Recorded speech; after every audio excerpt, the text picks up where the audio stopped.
All right, now you're going to need to, why don't you just sit right there? You're going to need to hold that. Okay. Okay, so I need to get this across what's going on here. I don't want to get off track. So you realize this is once fired brass. They all went back in the gun. Awesome.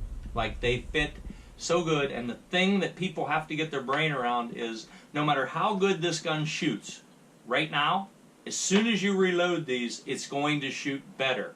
And it's going to be potentially a lot better. So, and by the way, I should back up and say that with that 6.5 Creedmoor. There is one variable in that 6.5 Creedmoor that almost makes me want to take it out and do it again. So when we were doing our load work, seating our bullets and stuff out there, we were using this, and I'm not going to say the name because so far I've liked it, but we were using this custom brass, and the rim thicknesses were different. Some of them would go in the shell holder and some of them wouldn't.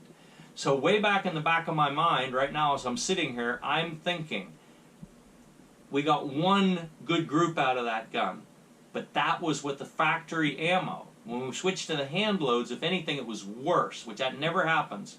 So it is possible that it's bad brass. So we just want to be really clear on that because we're sitting here ranting about the barrel, the barrel, the barrel. But if you think about it logically, it's very strange that a barrel could shoot one 5-shot group with 3 of them through the exact same hole and then be crap everywhere else, okay?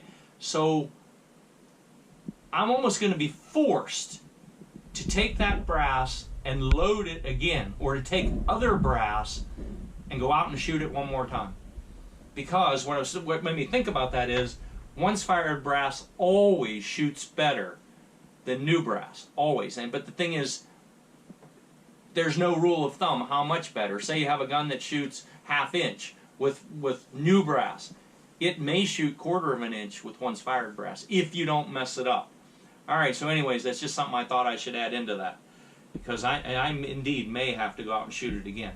So we've got this one piece. These all close with 0 resistance. And you have this one piece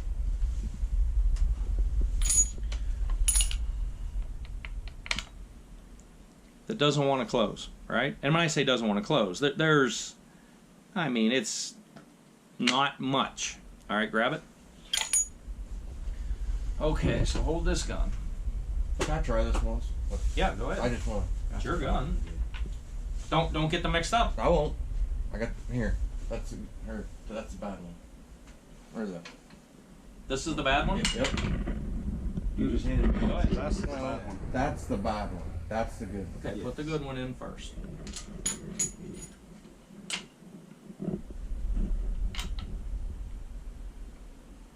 Listen, wait, we got to stop here a second. I watched this. Vicki, there's a piece of dirt on the floor right there. I watched this all day. Wait, no. Give me the gun. I watched this all day 2 days ago with all of you. And this is something, I see this, it's not just you guys, I see it over and over and over again with guys putting a piece of brass in. You understand, this is the extractor, this is the ejector. When you close this, the rim of this has to go underneath that extractor, right? So watch this. When you put a piece of ammo in, piece of brass, piece of ammo, whatever, when you put a piece in there, when you push the bolt forward, the bolt goes forward. Now I just had it snap underneath the extractor. Then the bolt goes down. So I watched you guys do this, and you'll go like this, and you'll push it up against, and then you try to close it. Well, it won't close. You understand? I had to like force it down over there. You shouldn't have to do that, right? The way to do it is put it in, push it forward, put some forward pressure on it, and close it. Okay. Okay, there you go.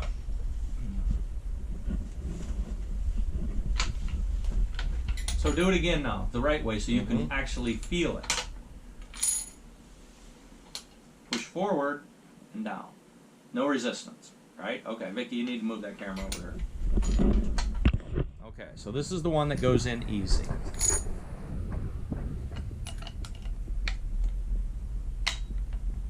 Now, wait, I can't see on the camera. Okay, go ahead.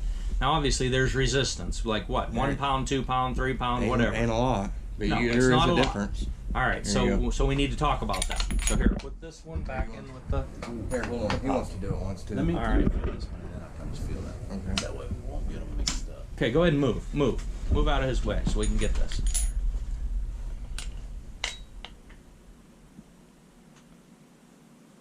It's not much. Not much. No, not much, but try the other one. But.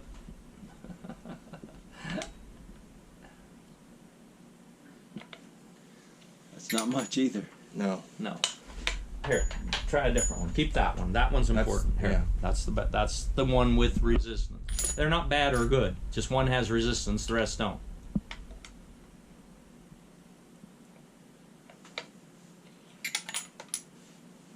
Not much there. No, there's nothing there. You don't have to do anything to these. Okay, so here, take this camera. Give me this piece of brass with resistance on it. All right. So here's the thing. Are you catching this? Yep. So you have, let's just say you shot all 50 of them. You had all 50 here, and you have one with resistance on it. Let me tell you something. This is the easiest thing to do. Mark foul or cider on it, and it automatically stands outside the rest of them. That's the easiest thing to do, because these all go back in the gun, and they have all the same uniform bolt closure, which means they are the same size. So you've got one out of these 30 here that goes in, and it is has a little bit more resistance to it. Well, why would you bother setting up everything you'd have to set up to resize this one piece of brass? That doesn't make any sense. All right, you guys are distracting the heck out of me. You don't want to. She's good. You don't want to distract. Sorry, guys. You don't want to set up and mess around with just one piece of brass. If they all went in with resistance and they were all uniform, then you set up probably to bump shoulders, which I'm going to explain that in a second. But the easiest thing to do with this, so these are all fine. All you do is mark cider on this or fouling shot, load it, use it as your fouler, use it as your cider, and set it aside. Here's the thing, and anybody who's really experienced with this understands this. Say you had all 50, and right now they've been fired once, you have one reject. That's good brass if you only have one reject. But if you had, say, 3 or 4 or 5 rejects, it's only okay brass. Say you had 10 rejects, it's not that good a brass. Now here's the next thing. We have one reject right now. So if we reloaded all these again and took them out to shoot them, instead of having one reject, we would probably have about 3 or 4 or 5. Because the brass is work hardening. And what's going on here is, all we're learning about is the inconsistency in the actual makeup of the brass. So this cartridge wasn't exactly the same as these. So these all reacted to the pressure one way, this reacted to the pressure a different way, right? Okay. You go out and shoot them again, you're going to start to see more discrepancy. By the time you've shot them 3 times, 4 times, 5 times, it'll come down to where if you had 50, 25 of them will go in easy, and 25 of them will go in hard. Now, what do you do with that? When you get to that point, you take the one that goes in the hardest, and you set up your dies to make it go back in the gun the same. And when you get to that point, then you just run them all through.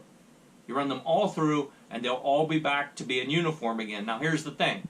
Every time you fire them after that, the discrepancy is going to get bigger. So you're going to get more rejects and more that go back in. And if you kept firing them, say you fired every single one of these 10 times, eventually you'd have 5 that would go back in easy, and you would have 45 that won't go back in. And you have to resize them. Now, and again, this gets so deep. The way you resize them also, each time you fire. All right, so what we're going to do is, this is the one that goes in with resistance. Normally you would never do this. There's no reason to do this, right? So we're going to take the remember, we already did take the decapping pin and the expander ball out of the die. We took it out, right? And in fact, you could throw it away. But don't throw it away, because when you die, this is going to go to some other guy at a flea market, and if he doesn't have this, he'll be like, oh, that's missing, right? Okay. Oh, boy, we better throw this away. Not make a mess here. Let me see if I can... Alright, look.